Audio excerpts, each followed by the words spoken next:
શ્રી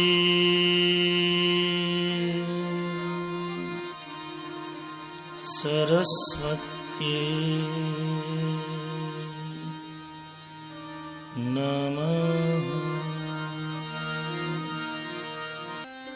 અનેક જન્મના પુણ્યનો ઉદય થાય ત્યારે સુખ સમૃદ્ધિ બધી એ તો ભાગ્ય પ્રમાણે મળે છે, પણ અનેક પુણ્ય કરીએ ત્યારે આ ભગવાનની આપણને કથા પ્રાપ્ત થાય છે. સુખદેવજી મહારાજ ની કથા, પરીક્ષિત મહારાજની કથા અને જેણે આ લખી છે એવા વેદવ્યાસની કથાનો પ્રારંભ કરતા બોલ્યા છે કે કલિકાલની અંદર ભગવાનને ભજવા માટે કોઈ એક જ શાસ્ત્ર હોય તો એ છે શ્રીમદ ભાગવત. એ સમયે સુદ પુરાણીએ કથાનો પ્રારંભ કર્યો છે કે એકવાર નારદજી સનત કુમારોને મળે છે. બ્રહ્માના પુત્ર સનત કુમારો છે. કદ એકદમ નાના છે, 5 વર્ષના બાળકો જેવા 4 છે સનત કુમારો. સનક, સનાંદન, સનત અને સનત કુમારો ચારે ભાઈઓ. અને નારદજીનો મિલાપ થાય છે. હવે સુદ પુરાણી કથાનો પ્રારંભ કરે છે. સૌનકાદિક ઋષિઓ કથા સાંભળે છે. નારદજીને જોયા એટલે સનત કુમારો કહેવા લાગ્યા છે કથમ બ્રહ્મ દિનમુખ કચિંતા તુલોદ ભવાન. નારદજીને આ સનત કુમારો પ્રશ્ન કરે છે કે હે નારદ, તમે તો ભગવાનના પ્રીતિપાત્ર શિષ્ય છો. સતત એક તારો હાથમાં લઈ શ્રી કૃષ્ણ શરણમમાં ઓમ નમો ભગવતે વાસુદેવાયનો પાઠ કરનારા છો. તમારા મુખ પર વિષાદ કેમ છે? તમારા મુખ પર ચિંતા કેમ છે? આવો પ્રશ્ન સનત કુમારોએ નારદજીને કર્યો છે. ત્યારે નારદજીએ બહુ સરસ ઉત્તર આપ્યો છે. હે સનત કુમારો, મેં આ ધરતીના, આ પૃથ્વીના બહુ જ વખાણ સાંભળ્યા હતા. ધ્યાનથી સાંભળો. નારદજી કહે છે વૈકુંઠમાં હતો ભગવાનની પાસે ત્યારે અનેક ભક્તોની પાસે મેં આ પૃથ્વીના વખાણ બહુ સાંભળ્યા કે ભગવાનને પણ અવતાર લેવાની ઈચ્છા પૃથ્વી પર થાય છે. એટલે નારદજી કહે કે મને પણ વિચાર થયો કે લાવ હું પણ એકવાર પૃથ્વી ઉપર, ધરા ઉપર આંટો મારી આવું, જઈ આવું કે આ ધરતી ઉપર, આ પૃથ્વી પર એવું શું છે કે જ્યાં ભગવાનને સ્વયંને અવતાર લેવાની ઈચ્છા જાગે. વૈકુંઠમાંથી આવ્યો, પૃથ્વી પર ફરવા લાગ્યો છું. પુષ્કરમાં, પ્રયાગમાં, કાશીમાં, ગોદાવરીમાં, હરિદ્વાર, મથુરા બધી જગ્યાએ ફર્યો છું. નારદ બોલ્યા પણ હે સનત કુમારો, મને ક્યાંય શાંતિ ન મળે. સનત કુમારો કહે નારદ, તમને શાંતિ ન મળે? હા મહારાજ, મને ક્યાંય શાંતિ ન મળે. શું કામ ના મળે? મહારાજ, જે જે જગ્યાએ ગયો છું એ જગ્યાની પરિસ્થિતિનું હું તમને વર્ણન કરું છું. મહારાજ, કલિયુગને આવવાના મને એંધાણો દેખાયા છે. કલિયુગ અને અધર્મ બંને મિત્રો છે. કલિયુગ આવે એટલે એની સાથે અધર્મ આવવાનો જ છે. સેતુબંધ ગયો, ગોદાવરીના કિનારે ગયો, ગંગાના કિનારે ગયો, પણ મને ક્યાંય શાંતિ ન મળે. મને યાદ છે ત્યાં સુધી ધર્મના 4 ચરણ છે. નારદજી કહે છે સંત કુમારોને, મહારાજ, ધર્મના 4 ચરણ છે. સત્ય, તપ, પવિત્રતા અને દયા. અમે ક્યાંય કલિયુગમાં જોઈ નથી. નારદજી આ ધરતીનું વર્ણન કરે છે. મહારાજ, જ્યાં જ્યાં ગયો ને ત્યાં કેવી વિકટ પરિસ્થિતિ મેં જોઈ છે. લોકો આળસુ બન્યા છે, અધર્મનું આચરણ કરનારા બન્યા છે. તરુણી પ્રભુતા કે હે શ્યાલકો બુદ્ધિદાય. મહારાજ, સંસારને છોડીને જે સંતો હરિનું ભજન કરવું જોઈએ, વિરક્ત હોવા જોઈએ, એની બદલે એ અપરિગ્રહીની બદલે ધન અને વૈભવનું ગ્રહણ કરનારા થયા છે. આ કલિયુગનું પ્રમાણ છે. આપણે બધા જોઈએ છીએ. ગરીબ ખુલ્લા પગપાળે ફરતો હોય અને મોટું સાધુ બને એટલે એના આશ્રમો 5 સ્ટાર હોટલ જેવા છે. આજની તારીખે આ કલિયુગનું પ્રમાણ છે. આમ સંસારનો ત્યાગ કરે અને સુખ ધન વૈભવ બધું જ ભોગવે, એને સંન્યાસી કેમ કેવું? આ કલિયુગનું પ્રમાણ છે. નારદજી આ બધું જોવે છે. કૂટ ભાષણ, કડવું બોલનારા માણસો થયા છે. કોઈને એવું નથી થતું કે મારાથી સારું બોલીને સામેવાળાને હું પ્રસન્ન કરું, સામેવાળો ખીજાય કેમ, સામેવાળો ઝઘડે કેમ, એવો જ મનમાં વિચાર લાવી બધા વાતો કરે છે. આ કલિયુગનું પ્રમાણ છે. તરુણી પ્રભુતા ગે હે શ્યાલકો બુદ્ધિદાયક. ઘરે ઘરે સ્ત્રીઓનું રાજ્ય થશે, આવું નારદજી બોલ્યા છે. અને ભાગવતમાં પણ લખ્યું છે, અને એ આપણે બધા જોઈએ છીએ.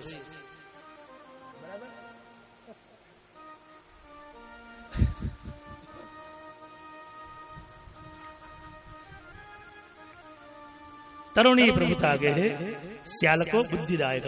તરુણી એટલે પત્ની, પ્રભુતા આગે હે એટલે ઘરે એની પ્રભુતા, એટલે એનું સામ્રાજ્ય છે, સ્ત્રીનું સામ્રાજ્ય થશે. અને શ્યાલકો બુદ્ધિદાયક, સગો ભાઈ ઉભો હોય એને નહીં પૂછે, શાળાને પૂછે કે શું કરવું. આ કલિયુગનું પ્રમાણ છે.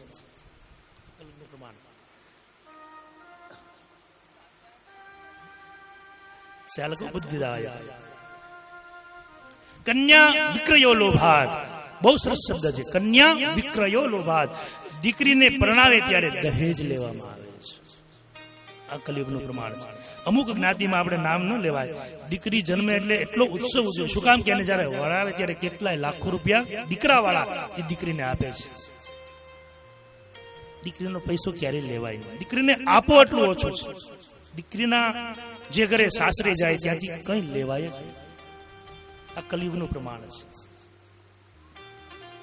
નારદજી કે બહુ ફર્યો પણ મને ક્યાંય શાંતિ ન મળી. અંતે ફરતા ફરતા જયારે હું યમુનાના કિનારે આવ્યો તો ત્યાં મેં એક રૂપક જોયું છે.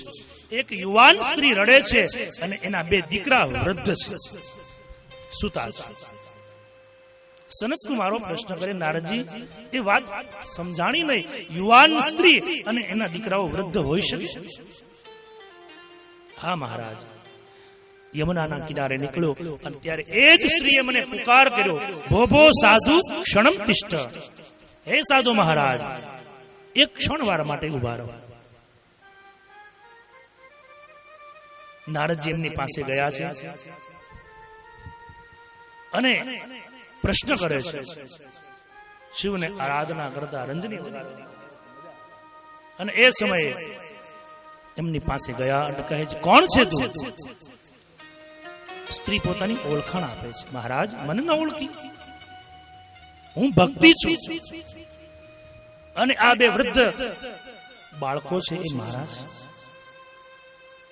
જ્ઞાન અને વૈરાગ્ય એનું નામ છે. યમુનાના કિનારે ભક્તિ યુવાન બને છે અને જ્ઞાન અને વૈરાગ્ય વૃદ્ધ થઈ જાય છે.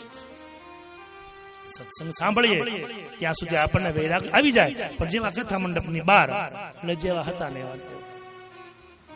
યમુના એ ભક્તિ છે, એના કિનારે ભક્તિ યુવાન બને છે. જ્ઞાન અને વૈરાગ્ય એના બાળકો વૃદ્ધ થયા છે. અને કહે, મહારાજ, હું આખા આ ધરતી પર ફરી છું, મને ક્યાંય શાંતિ નથી મળી. હવે એક કામ કરો, તમે મારા બંને બાળકોને જગાડો, એને લઈને હું વૈકુંઠમાં પાછી જતી. મારે આ ધરતી ઉપર રહેવું નથી.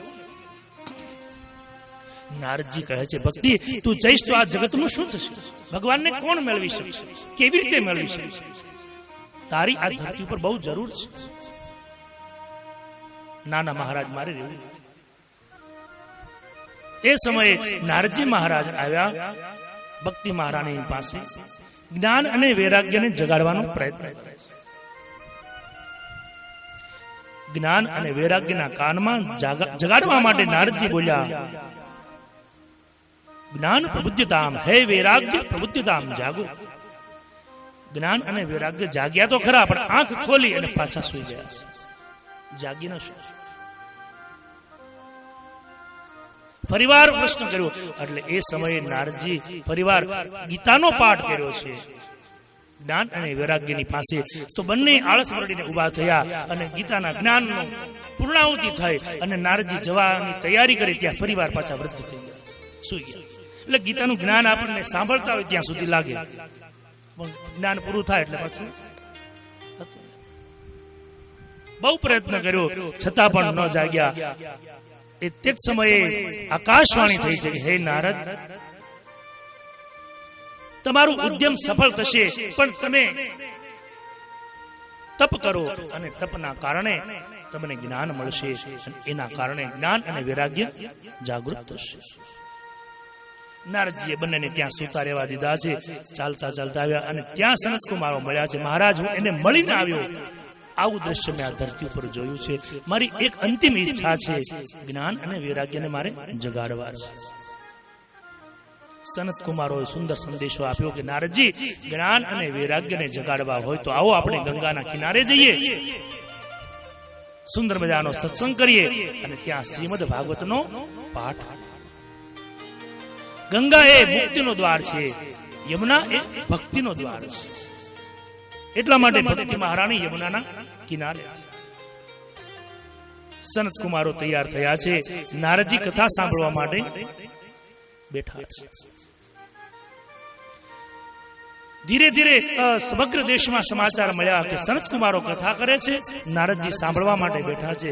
તો તમામ ઋષિઓ પોતાના સત્કર્મોને છોડીને જપ તપ યજ્ઞ જ્ઞાન બધું જ છોડી ગંગાના કિનારે આવ્યા છે.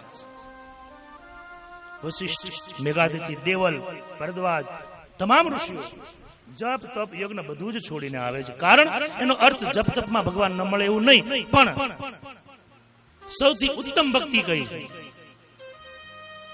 પ્રથમ ભગતિ સંતન કર સંગા, દૂસરી રતિ મમ કથા પ્રસંગા. ભક્તિ સંગા દૂસરી આજ ચોપાઈને સુખદેવ વેદવ્યાસ કહે છે.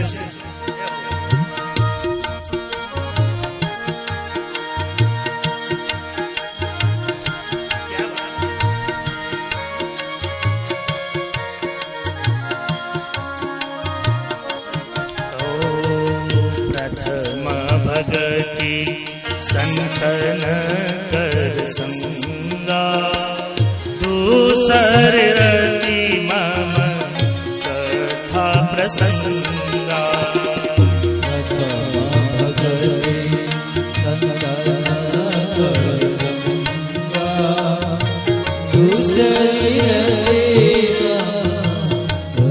શ્લોકમાં રૂપાંતર. શ્રવણમ કીર્તનમ વિષ્ણુ સ્મરણ પાદ સેવનમ, અર્ચનમ વંદનમ દાસ્યમ સખ્યમ આત્મનિવેદ. આમાં પણ લખ્યું પ્રથમ ભક્તિ શ્રવણ ભક્તિ. શ્રવણ ભક્તિ પ્રથમ કહી છે, એટલે બધા જ યજ્ઞો પછી પહેલી ભક્તિ શ્રવણ ભક્તિ. બધું જ છોડીને કલો હરી આવ્યા છે. તમામ ઋષિઓ ગંગાના કિનારે સનત કુમારોએ કથાનો પ્રારંભ કર્યો છે. સુંદર મજાના કથાના એક એક વાક્યોને લોકોની સામે રાખવા લાગ્યા છે. જે ઋષિઓને ખબર પડી એ બધા જ ઋષિઓ એક પછી એક ગંગાના કિનારે આવે છે અને જેને ખબર ન હતી એ લોકોને બોલાવીને લાવે છે. કથાનું મહાત્મ્ય બહુ છે. આપણને સમાચાર મળ્યા એટલે આપણે દોડીને કથામાં આવી તો વ્યાજબી છે, પણ જેને ખબર નથી એને પણ લઈને આવીએ ને તો એનું પુણ્ય પણ આપણને મળે. જે સંતોને જે કોઈ સામે મળે બધાને લઈને આપણને તકલીફ એ છે કે મને ક્યાં કંકોત્રી છે. હવે કથા સાંભળવામાં કંકોત્રીની જરૂર નથી. ખાલી સમાચાર મળે કે કથા છે એટલે પહોંચી જવું જોઈએ. પણ ધોખો બહુ બધા કરે કે મને કંકોત્રી નથી. હવે કથામાં કંકોત્રીની જરૂર નથી. ટોકીઝમાં જોવા જઈએ ત્યારે શું સિનેમા વાળા ટપાલ લખે, ફોન કરે કે આવો એમ, ત્યાં તો દોડીને પેલી લાઈનમાં ઉભા રહી જાય. ત્યાં કહેતા હોય તો કે અમને કંકોત્રી નથી, અમે જોવા ન આવે. અમને કંકોત્રી નથી. પણ હવે સમાચાર કથા અમુક જગ્યાએ જવામાં નિમંત્રણની જરૂર નથી. એક તો મિત્રના ઘરે જવામાં નિમંત્રણની જરૂર નથી, પિતાના ઘરે જવામાં નિમંત્રણની જરૂર નથી, મંદિરમાં અને કથામાં જવામાં કોઈ નિમંત્રણની જરૂર. પણ આપણે તો ત્યાંય રાહ જોઈએ, અમને આવશે કંકોત્રી, જોવો તો ખરા લે. પણ આપણે સમજવાનું એના ભાગ્યમાં કથા નથી. અહીં ઋષિઓ એક જે મળે છે એ બધા આ સંતો કોણ છે? ઋષિઓ કોણ છે? એ તો કહે આવો અમારી પાસે જે અમે તમને દેવા માટે તૈયાર છીએ. અમે તપસ્યા કોના માટે કરીએ છીએ? જગતમાં. એટલે જ કોઈ કવિ નથી કહેતા દાદરા બનીને અમે ઉભા પણ તપસ્યાના પગ ન પડે. આપણે જવું પડે છે એની પાસે.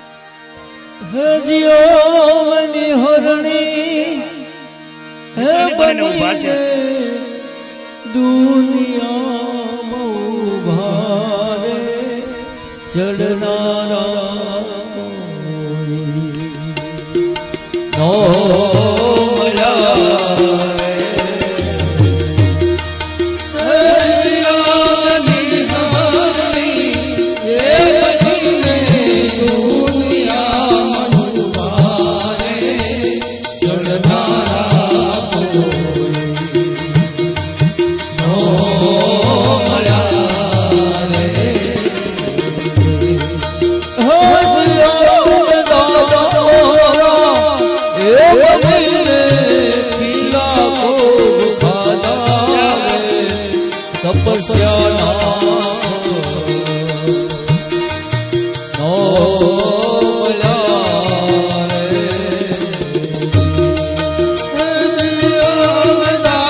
આપણે સુધી પહોંચવું પડે.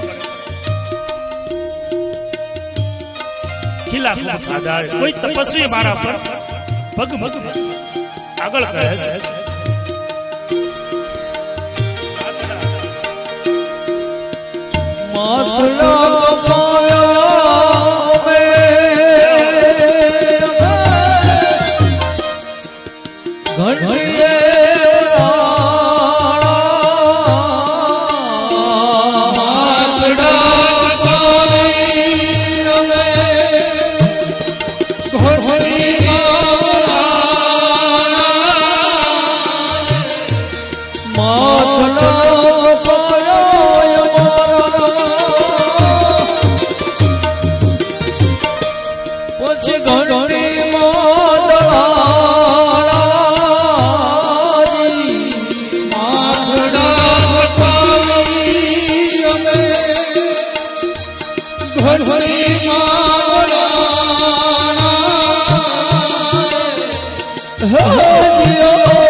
કુમારોએ એ સમયે કથાનો પ્રારંભ કર્યો અને નારદને કહે છે,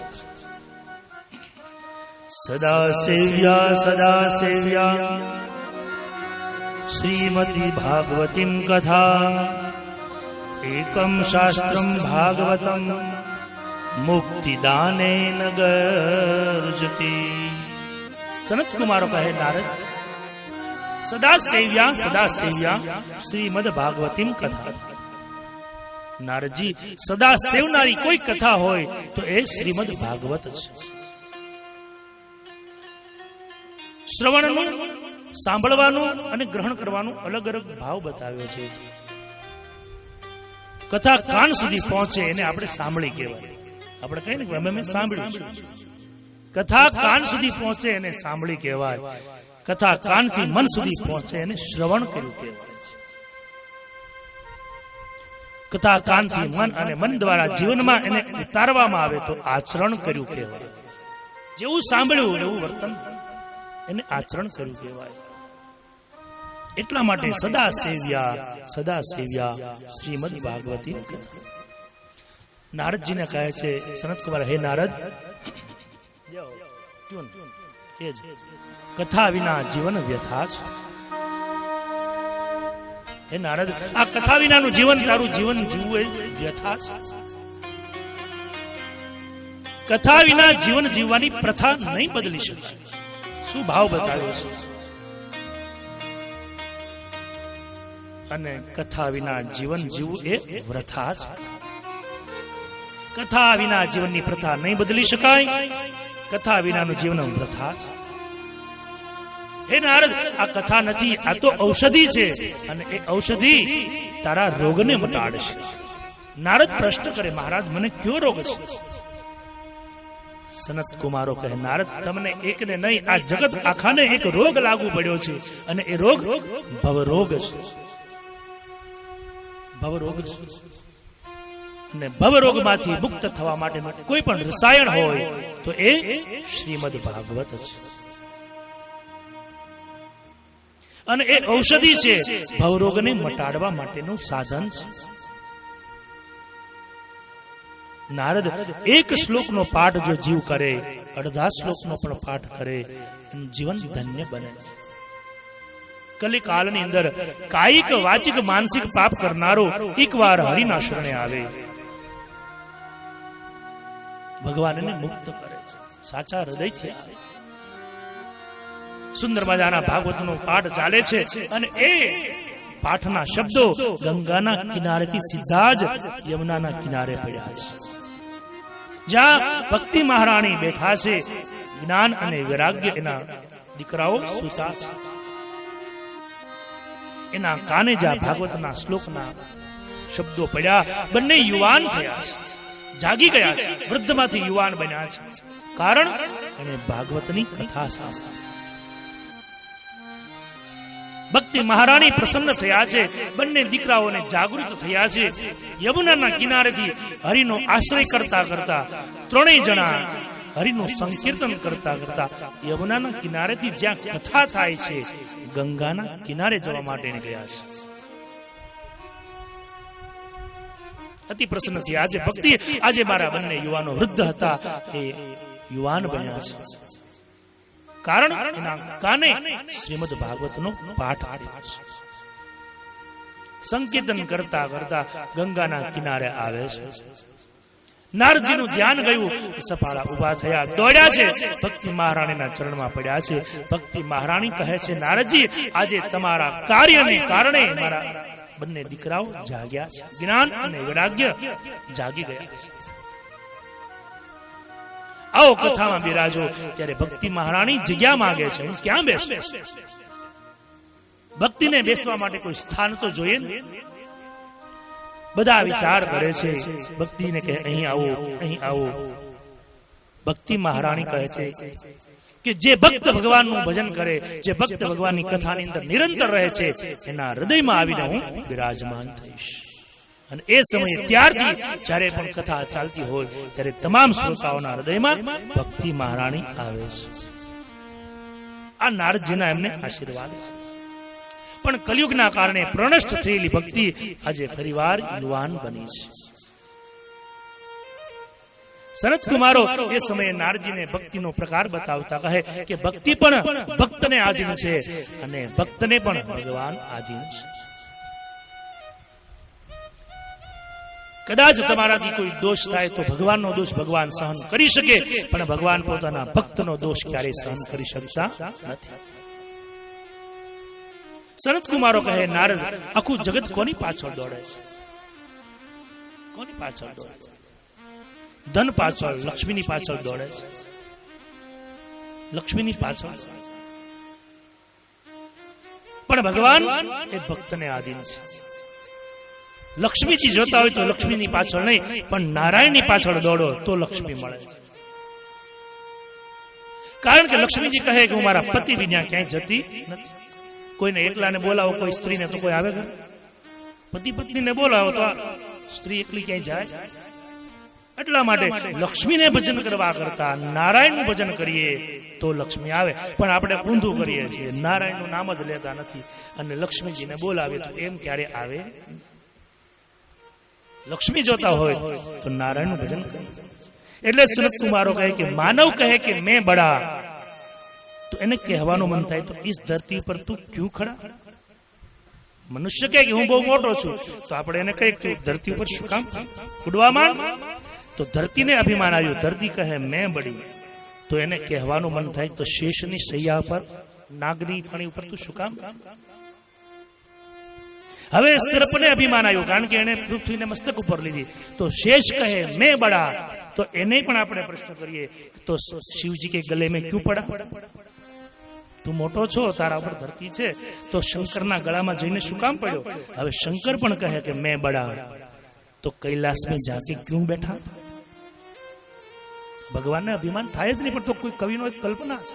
હવે કૈલાસ કહે મહાદેવ કરતા હું મોટો, કેમ કે એને મેં ધારણ કર્યો. કૈલાસ કહે મેં બડા, તો ત્યારે એને પણ કહેવાનું મન થાય કે રાવણ કી શક્તિ છે ક્યું ખલબલ? રાવણે તો કૈલાસને ઉપાડી લીધો.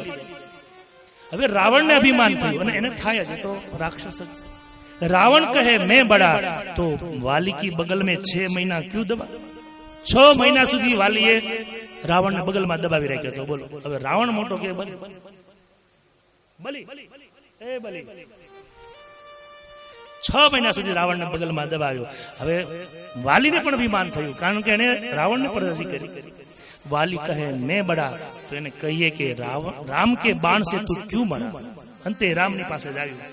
ભગવાનથી શરૂઆત થઈ અને ભગવાનની પાસે આવ્યું. ભગવાન કહે મેં બડા, પણ ભગવાનને અભિમાન ન થાય, પણ ભગવાન પણ ભક્તને આધીન છે. હું મોટો નથી, મારા કરતા પણ મારો ભક્ત મોટો છે.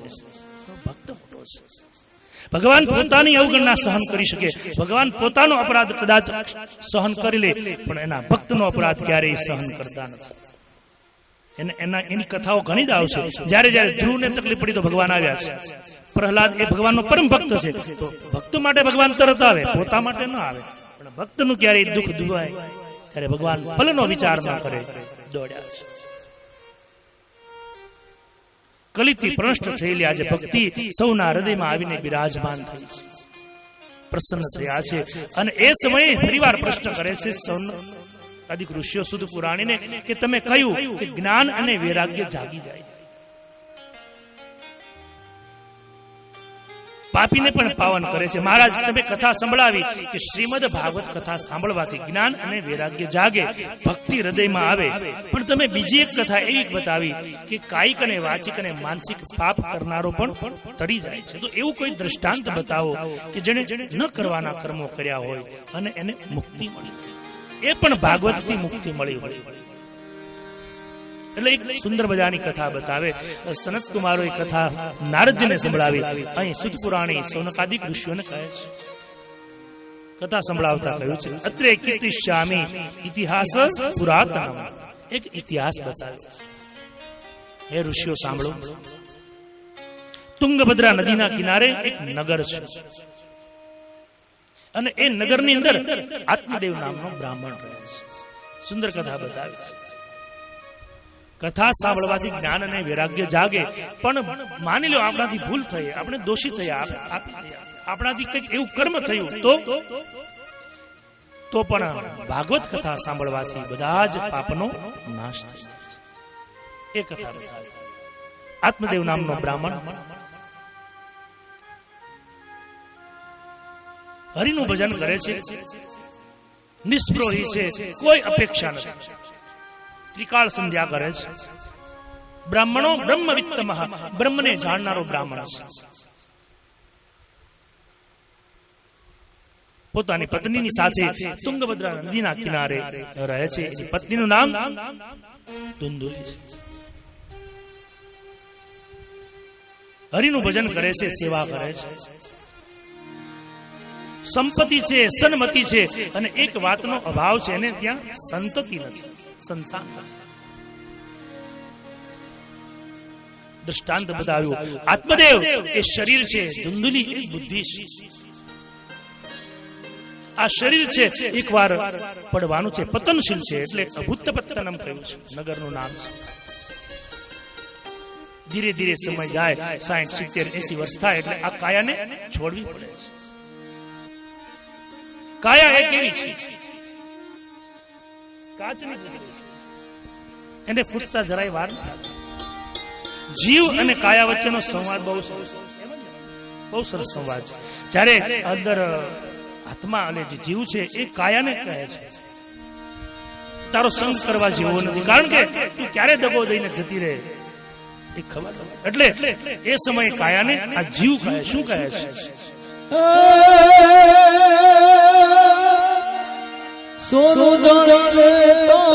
આપણે સંગ કરીએ ત્યારે સોના જેવું લાગે.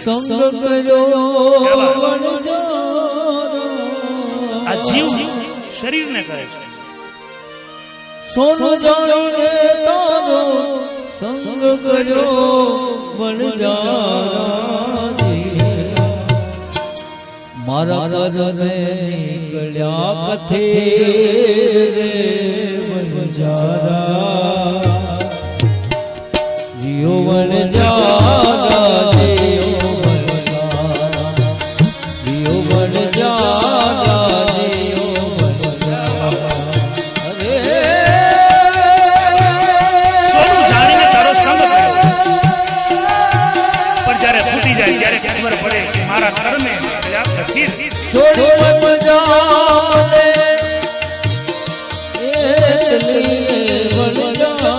જીવ જયારે જતો રહે છે ત્યારે આ સંવાદ ચાલે.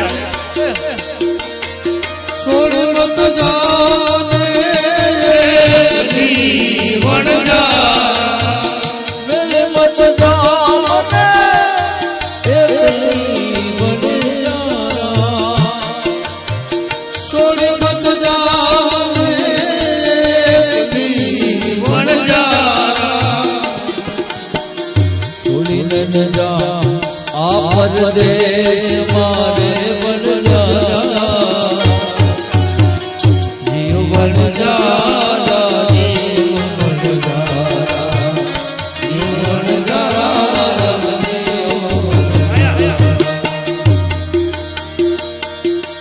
શરીર ક્ષણભંગુર, દેહી નામ ક્ષણભંગુર. જીવ કેવો છે? આત્મા કેવો છે?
શરીર એ આત્મદેવ અને બુદ્ધિ એ ધુંધુલી છે. દ્રષ્ટાંત બતાવ્યું. એને ત્યાં સંતાન નથી. વિચાર કરે છે કે સંતાન વિહોણા જીવવા કરતા મૃત્યુ સારું છે, સંસાર છોડીને જતું. પત્ની છે પણ એ કર્કશા છે, કજિયાખોર છે, કંટાળી ગયો છે આત્મદેવ બ્રાહ્મણ. એને થયું છે કે હવે મારે જીવીને શું, ક્રૂર કરપણ અને કલહ પ્રિય છે, જ્યાં હોય ત્યાં ઝઘડો કરે. એક તો સંતાન નથી આત્મદેવ બ્રાહ્મણને, અને પત્ની મળી તો એ પણ કેવી મળી છે, કલહ પ્રિય છે. વિચાર થયો આ સંસારને છોડી અને જીવને દાહ આપી આત્મહત્યા કરી લે. નગર છોડી અને જાય છે. સુંદર સરોવર જોયું છે. વિચાર કર્યો અહીંયાથી છલાંગ લગાવી મારા શરીરને આ જળમાં પધરાવીશ અને આત્મહત્યા કરી લઈશ. સંસારના લોકોના મહેણા સાંભળવા મટી આત્મહત્યા કરવા માટે તૈયાર થયો છે. અને જ્યાં સરોવરના કિનારે આવે છે ત્યારે છલાંગ લગાવવાનો પ્રયત્ન કરે છે. કોઈ સંત આવી, બ્રાહ્મણ આવીનો હાથ પકડે છે. ધોબીજા ભાઈ શું કરે છે? આત્મદેવ જુએ છે, સંન્યાસીને જોયા. મહારાજ, મારો હાથ છોડો, મારે મરી જવું છે, મારે આત્મહત્યા કરવી છે. શું કામ? નથી મહારાજ, મારે જીવવું. હવે હું આ સંસારથી કંટાળ્યો છું, મને મરવા દો. એ સમયે સંન્યાસીને સમજાવે છે કે આત્મહત્યા એ મોટું પાપ છે અને તને આ શરીરને દંડ દેવાનો કોઈ અધિકાર નથી. આત્મહત્યા કરવાનો તને કોઈ અધિકાર નથી, પણ કારણ તો બતાવ. એટલે એ આત્મદેવ બ્રાહ્મણ કહે, મહારાજ, બધી જ રીતે સુખી છું, મારે ત્યાં સંતાન નથી, એ જ કારણ મારે મૃત્યુ પામવું છે, મારે મરી જવું છે. બરાબર છે, તારું નામ શું છે? આત્મદેવ બ્રાહ્મણ કહે, મહારાજ, મારું નામ આત્મદેવ છે. ખડખડાટ હસવા લાગ્યા સંન્યાસી. ભૂદેવ, નામ તારું આત્મદેવ અને તું કરે છે આત્મહત્યા? સંસારને છોડી દે, હરિનું ભજન કર, પ્રભુના શરણે જા. ત્યારે આત્મદેવ બ્રાહ્મણ બોલ્યો, મહારાજ, સંસારમાં આવ્યા પછી, લગ્ન થયા પછી સંતાન ન હોય ને એનું દુઃખ સંસારી જ સમજી શકે, તમારા જેવા ફકડ ન સમજી. સંતાન ન હોવાનું દુઃખ એ સંસારી જ સમજી શકે. મહારાજ, મારા હાથેથી કોઈ દાન લેતું નથી, હું વાંઝ્યો છું. મારા આંગણામાં રહેલા વૃક્ષ ફળ નથી આપતા, ફૂલ નથી આપતા. રડ્યો છે. મહારાજ, મારા આંગણામાં રહેલી ગાય પણ વિયાતી. મહારાજ, હદ તો ત્યાં સુધી હું નગરમાં જતો હોઉં ને ત્યારે સામેથી કોઈ લોકો આવે તો રસ્તાને ઓળંગી જાય છે, મારા શકન પણ કોઈ લેતું નથી. હવે હું જીવી દઈશ, શું કરું? મને મરવા દો મહારાજ, મારે જીવવું નથી. બહુ સમજાવે છે આત્મદેવ બ્રાહ્મણને સંન્યાસી કે ભાઈ, વેન જેવા દીકરાને લઈને રાજા પણ બહુ દુઃખી થયો. દીકરો મળવાથી સુખી નથી થવાતું, પુત્ર થવાથી સુખી નથી થવાતું, સદપુત્ર થવાથી સુખી થઈ શકાય. પુત્ર હોય પણ એ સારો હોય તો સુખી થવાય છે. બહુ સમજાયું. આત્મદેવ માનતો જ નથી, મહારાજ, મારે મરી જવું છે, મને રજા આપો, મારો હાથ છોડો. હવે જો હાથ છોડે તો આત્મહત્યાનું પાપ એ સંન્યાસીને લાગે, કારણ કે એની સામે એ આત્મહત્યા કરે છે. હાથ પકડે છે, મરવાની ના પાડે છે. દીકરો હોવાથી સુખી નથી થવાતું, સારો દીકરો હોય તો સુખી થવાય છે. પણ છતાં એક વાત માનવા માટે આત્મદેવ તૈયાર નથી. અને જ્યાં એ સમયે સંન્યાસી મહારાજે એના લલાટની સામે જોયું, આત્મદેવ બ્રાહ્મણના લલાટ ઉપર, ત્યારે એટલું જ બોલ્યા છે કે, હે આત્મદેવ બ્રાહ્મણ, સાંભળ, આ જન્મમાં તો શું 7 જન્મ સુધી તારા ભાગ્યની અંદર પુત્રનું સુખ નથી. હાથ છોડાવીને મરવા જાય છે. મહારાજ, એક જન્મમાં આટલું દુઃખ ભોગવું છું, 7 જન્મ હું કેમ પાર કરીશ, મને મરવા દો. ત્યાં આત્મદેવને યાદ આવ્યું કે જે મારા 7 જન્મ સુધીનું ભવિષ્ય બાકી શકતો હોય એ સંન્યાસી કોઈ સામાન્ય ન હોય. બંને હાથ છોડાવીને એના પગમાં પડ્યો છે, મહારાજ મને ક્ષમા કરો. હવે તો તમે મને આશીર્વાદ આપશો અને મારે ત્યાં દીકરાનો જન્મ થશે એવા આશીર્વાદ આપશો તો જ તમારા પગને છોડીશ, ત્યાં સુધી તમારા પગને છોડીશ. આત્મદેવ બ્રાહ્મણ પગ પકડીને નમીને બેઠો છે. હવે સંન્યાસી બોજાયા છે. આનું ભવિષ્ય કહેતા હું મૂંઝવણમાં મુકાયો. હું જાણું છું 7 જન્મ સુધી આના ભાગ્યમાં સંતાનનું સુખ નથી, છતાં આ હઠે ભરાયો છે અને માગે છે સુખ. બહુ સમજાયો કે પુત્રથી સુખ નથી ભાઈ. કહે મહારાજ, મારા 7 જન્મનું જે ભવિષ્ય જોઈ શકે એ મને પુત્રનું સુખ ન આપી શકે. બહુ સમજાયો, ન માન્યો. અંતે થયું મનની અંદર સંન્યાસીએ વિચાર કર્યો કે આને લાત પડશે ને ત્યારે જ વાત સમજાશે. લાતો કે ભૂત બાતો સે નહીં. અંતે આંખ બંધ કરી સંન્યાસી મહારાજે જમણા હાથની અંદર સંકલ્પ કર્યો. સંકલ્પ પૂર્ણ થતા જ હાથની અંદર સુંદર મજાનું એક ફળ આવ્યું છે. એ ફળ લઈ આત્મદેવ બ્રાહ્મણને આપે છે. આત્મદેવ ઉભો થા, લે આ હું તને ફળ આપું છું.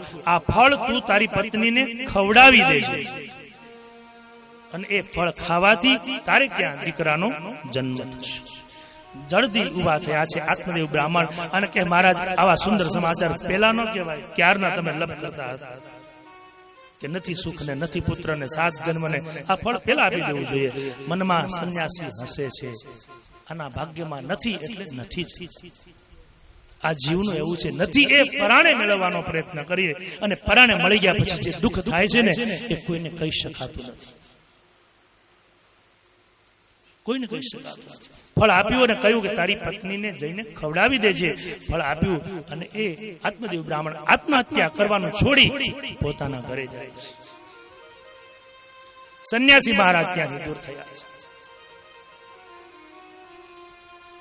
કથામાં પણ જયારે સૂત્રો આવે, અમુક વાર્તાઓ આવે ત્યારે મનમાં એમ થાય કે આ બધી સમજીને કરવા જેવી ખરી, પણ જયારે પાણી પૂરીને લારી ક્યાંક અમુક જગ્યાએ જયારે ત્યારે પછી મન પાછું ત્યાં લાગી જાય. આ તો કરવું.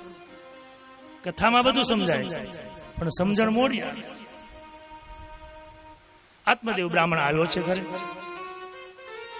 એની પત્ની ધુંધુલી આવી એના હાથમાં ફળ આપીને કહે કે એક સંન્યાસી મહારાજ મળ્યા છે, એને આ ફળ આપ્યું છે. ઘણા વર્ષોથી આપણે ત્યાં દીકરાનો જન્મ નથી થયો, આપણે નિર્વંશ છીએ, આ ફળથી આપણે ત્યાં દીકરાનો જન્મ થશે. આટલું કહી એની પત્નીના હાથમાં ફળ આપી જતો રહ્યો છે. પહેલી ભૂલ અહીંયા કરી છે. સંન્યાસીએ કહ્યું હતું તારી પત્નીને ફળ ખવડાવી દેજે, પણ એની પત્નીના હાથમાં આપી અને જતો રહ્યો કે આ ફળ તું ખાઈ જાય. જેવો એનો પતિ ગયો એટલે હાથમાં રહેલું ફળ લઈ અને ધુંધુલી વિચાર કરે છે.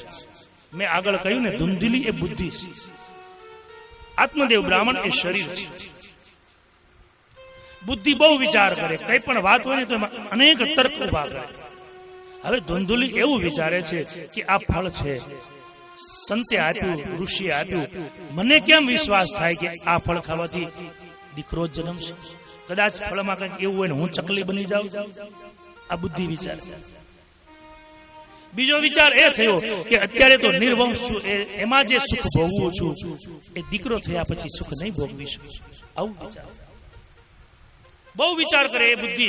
આગળ વિચાર કરે કદાચ આ ફળથી હું સગર્ભા બનું, ઘરની અંદર હોઉં, અગ્નિ આ ઘરની અંદર અગ્નિ લાગે અને હું બચવા માટે બહાર પણ ન જઈ શકું તો હું બળીને બસ. અનેક તર્ક કરે છે. અત્યારે તો નિર્વંશ છે એ બરાબર છે. બહુ વિચાર કરે, હાથમાં ફળ છે. એ સમયે બરાબર એની બહેન ત્યાં આવે છે, ધુંધુલીની બહેન. હાથમાં ફળ છે, વિચારમાં મગ્ન છે. એની બહેને આવી અને પ્રશ્ન કર્યો છે. વિચાર કરીને કહ્યું, શું છે આ તારા હાથમાં? શું વિચાર કરી રહી છે? ધુંધલી કહે છે, હમણાં જ મારા પતિ એક સંન્યાસી પાસેથી ફળ લઈને આવ્યા છે અને એને કહ્યું કે આ ફળથી અમારે ત્યાં સંતાન થશે, દીકરાનો જન્મ. એની બહેન કે શું કામ વિચાર કરે? એ તો સારી વાત છે, બહુ સમય થયો તમારે ત્યાં સંતાન, ખાઈ જાય. નહીં, મારે હમણાં સંતાનની જરૂર નથી.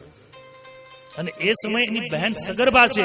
એ કહે છે તો એક કામ કર ને, હું અત્યારે સગર્ભા છું, અમારે ત્યાં ખાવા માટે બહુ તકલીફ છે, તમે તો બહુ સાદાર છો, એક કામ કરીએ, મારે ત્યાં જયારે દીકરાનો જન્મ થશે એ દીકરો હું તને આપી દઈશ અને એના બદલામાં તું મને ધન આપજે. એની બેનને ધુંધુલીને આ વાત વ્યાજ. હા એવું કરીએ, પણ વિચાર એ થયો કે આ ફળનું શું કરવું? સંતની પ્રસાદી ક્યારે મિથ્યા અને પાછી પરાણે મેળવેલી છે. ત્યાં આ નજર ગઈ છે આંગણાની અંદર, એક ગાય ઉભી છે. એ ફળ પરીક્ષા કરવા માટે ગાયને ધુંધુલીએ ખવડાવી દીધું છે. ધીરે ધીરે સમય વીતવા લાગ્યો છે. કાલાંતરે ધુંધુલીની બહેને એના ઘરે દીકરાનો જન્મ થયો છે. રાત્રિના સમયે આ બાજુ ધુંધુલી સગર્ભા હોવાનું નાટક કરે છે.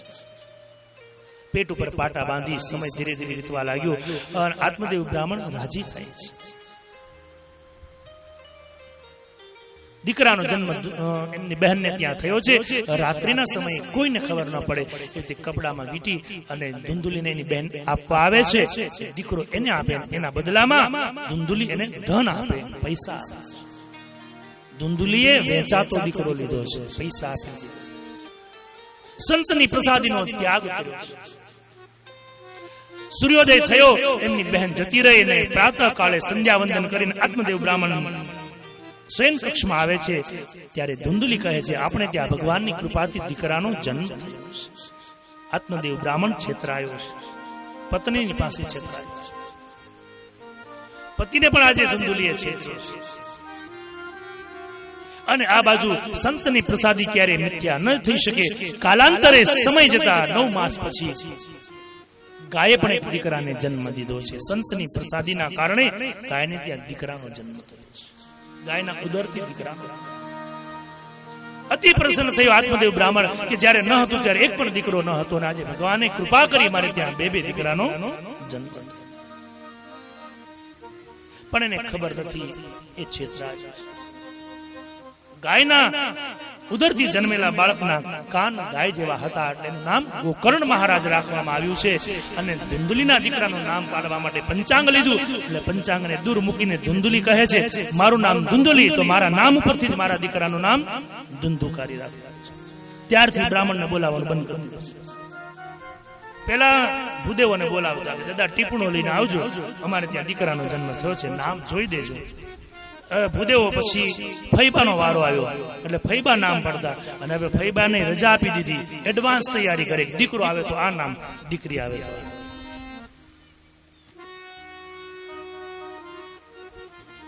શાસ્ત્ર પ્રમાણે નામ, રાશિ પ્રમાણે ભૂદેવને બોલાવી પંચાંગમાં જોયા પછી નામ જોડાવવું જોઈએ. અહીં ધુંધુલી કહે મારું નામ ધુંધુલી, મારા દીકરાનું નામ ધુંધુકાર. મહાન ખલ થયો છે. કુમાર અવસ્થામાં બંને આવ્યા છે અને અભ્યાસ માટે ગુરુગ્રહ મોકલવામાં આવ્યા છે. ગોક મહારાજ પંડિત થયા છે અને ધુંધુકારી ખલ થયો છે. બ્રાહ્મણ બનીને બન્યો છે. વિદ્યા અભ્યાસ કરીને આવ્યા છે. સંધ્યા વંદન કરવા જોઈએ, ધુંધુકારી કઈ કરતો નથી. ગોકર્ણ મહારાજ સંધ્યા વંદન યજ્ઞ આદિ બધું જ કરે છે. વેદનો અભ્યાસ કરે, વેદનો પાઠ કરે, પારાયણ કરે છે. આમાંથી એક પણ વસ્તુ ધુંધુકારી કરતો નથી.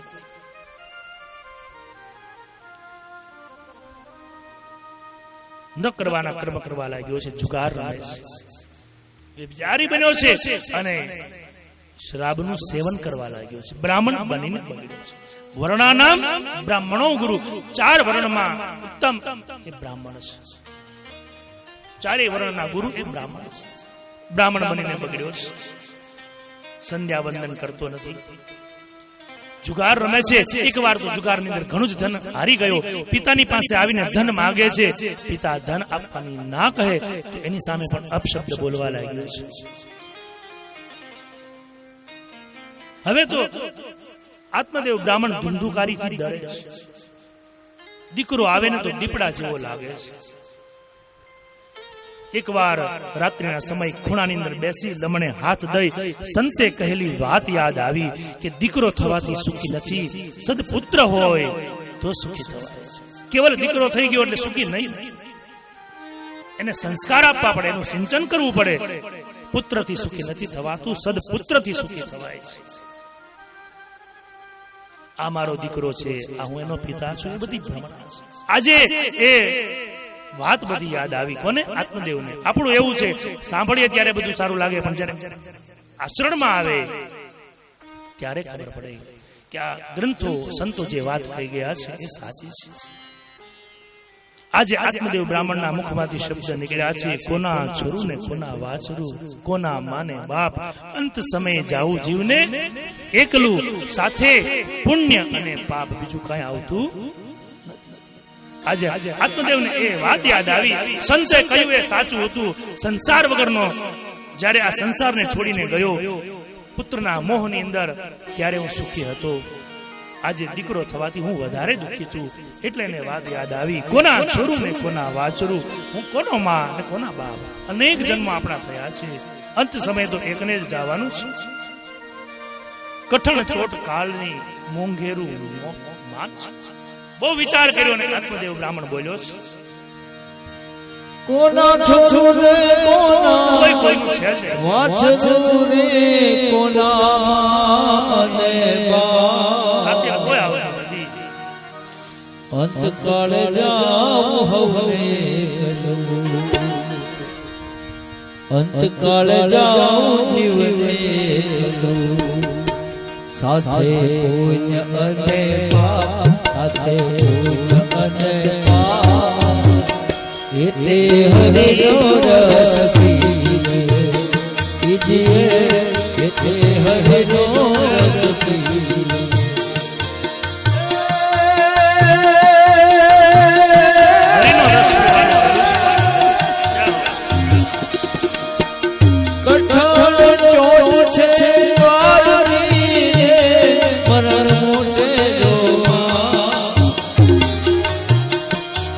રાજા ને કંઈક રાજા ને કંઈક રાજીયા, એ છોડી હાલ્યા રે સંસાર, છોડી હાલ્યા રે સંસાર, એ તે હરિનો રસ પીએ.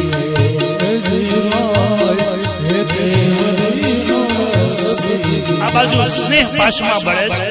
આત્મદેવ બ્રાહ્મણ સ્નેહમાં બળે છે. હું જેને મારો દીકરો સમજતો હતો એ મારો. હવે એને ખબર પડી કે સંસાર એ સુખ નથી. સંત કહેતા હતા ત્યારે ગળે ન ઉતર્યું. આજે અનુભવ થયો ત્યારે એને ખબર પડી સંસાર તો ધુમારાના બાસકા કઈ હાલ્યા.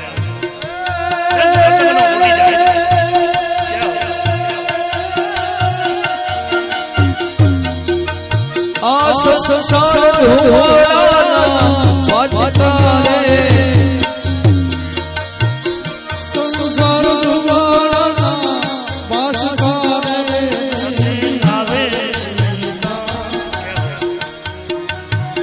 રંગ પતંગ નો ઉડી જશે જીવા, રંગ પતંગ નો ઉડી જશે. રેશે તારે તારા રેશે સુનારા ચોર, હે હરિનો રસ પીએ, હે રઘુનો રસ પીએ.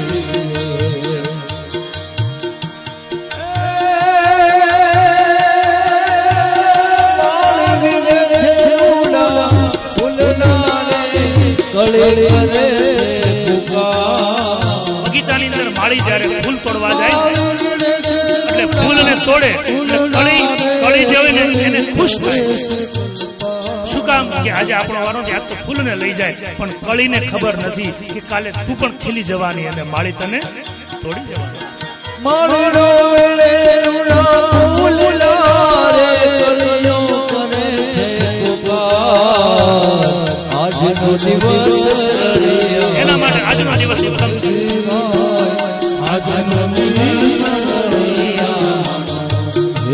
કાલે આપણા શિરઘાટ, આપણા શિરઘાટ, એટલે હરિનો રસ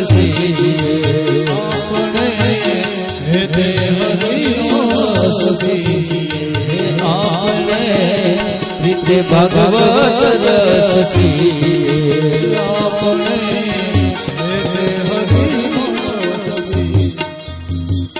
આત્મદેવને સમજાણું સંસાર તમારાના